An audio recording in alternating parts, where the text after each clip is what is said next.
Good morning friends, कैसे हैं आप लोग। उम्मीद करते हैं कि आप लोग अच्छे होंगे। फ्रेंड्स, आज की कहानी एक किंगडम की है, एक राज्य का है जिसमें राजा हुआ करता था और उस राजा की अवधि केवल 5 साल हुआ करती थी। 5 साल पूरा होने के बाद से उस राजा को एक ऐसे जगह पर भेज दिया जाता था जहाँ कोई इंसान नहीं रहता था, केवल घना जंगल था, खूंखार जानवर थे और उस राजा को वहाँ जाना पड़ता था। एक बार ऐसे ही हुआ कि एक राजा की अवधि 5 साल पूरी हो गई और उसको हाथी पर बैठा करके उस जंगल में भेज दिया गया। और अब लोगों को राजा की आवश्यकता थी, क्योंकि राजा वहाँ उस राज्य में कोई था नहीं। इन लोगों के नज़र में एक आदमी था जो काफ़ी बुद्धिमान था, काफ़ी इंटेलिजेंट था। उसने सभी लोग वहाँ उस आदमी के पास पहुँचते हैं, उससे आग्रह करते हैं, अनुरोध करते हैं कि कृपया आप हमारे किंगडम का, हमारे राज्य का आप राजा बन जाइए।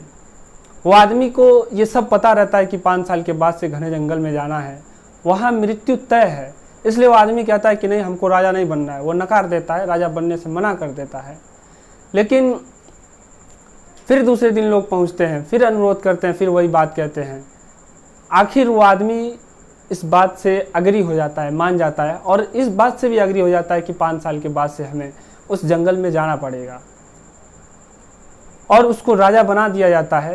राजा बनने के कुछ दिन के बाद से वो चुपके चुपके अपने आदमी को लेकर के उस जंगल में पहुंचता था और कुछ पेड़ कटवा दिया उसने। उस जंगल से कुछ पेड़ कम करा दिए जिससे वो घना ना होकर के काफ़ी स्मूथ दिखने लगा, अच्छा दिखने लगा उसमें। और उसके अगले साल उसने वहाँ कुछ घर बनवा दिए और उसके अगले साल उसने वहाँ कुछ एग्रीकल्चर के काम कराए। और अब 5 साल पूरा होने वाला था, 10 दिन था, तभी उसने अपने प्रजा से कहने लगा कि तुम लोग हमको भेज दो वहाँ, हम जाना चाहते हैं। क्योंकि इसको अंदर से बहुत उत्सुकता हो रही थी, चाहत हो रही थी वहाँ जाने के लिए, देखना चाहता था कि आखिर वहाँ का क्या नज़ारा है, क्या हाल है वहाँ का। लोगों ने कहा कि नहीं, अभी आपकी अवधि पूरा नहीं हुई, अभी 10 दिन बाकी है। 10 दिन पूरा होने के बाद से उसको वो कपड़ा पहनाया जाता है, हाथी पे बैठाया जाता है। और सभी राजा जब जाते थे, उनकी विदाई होती थी 5 साल के बाद से, तो सभी रोते थे। लेकिन ये राजा जब जा रहा था तो ये हंस रहा था। लोगों को बड़ा आश्चर्य हो रहा था देख करके कि आखिर ये राजा हंस क्यों रहा है। तो लोगों ने उस राजा से पूछा कि आखिर तुम क्यों हंस रहे हो, तुम तो मरने वाले हो, वो घना जंगल है और वहाँ खूंखार जानवर है, निश्चित ही तुम्हें मार देंगे। लेकिन वो राजा एक लाइन बोला जो हम सभी लोग जानते हैं, आपको भी पता है, हमको पता है कि जब हम दुनिया में आते हैं तो रोते हुए आते हैं, सभी लोग हंसते हैं। लेकिन जब आदमी जाता है तो वो आदमी जाए लेकिन लोग हंसें। तो वो राजा चल दिया और जाके वहाँ रहने लगा।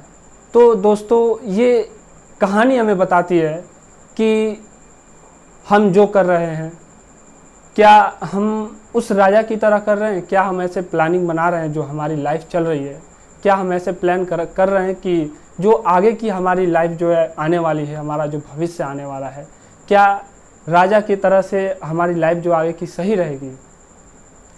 तो फ्रेंड्स, ये कहानी आपको कैसी लगी है कमेंट बॉक्स में ज़रूर लिखिएगा और आप किस जगह से देख रहे हैं, जगह का नाम लिखिएगा। और पसंद आए तो अपने दोस्तों के साथ शेयर करिएगा। Thank you.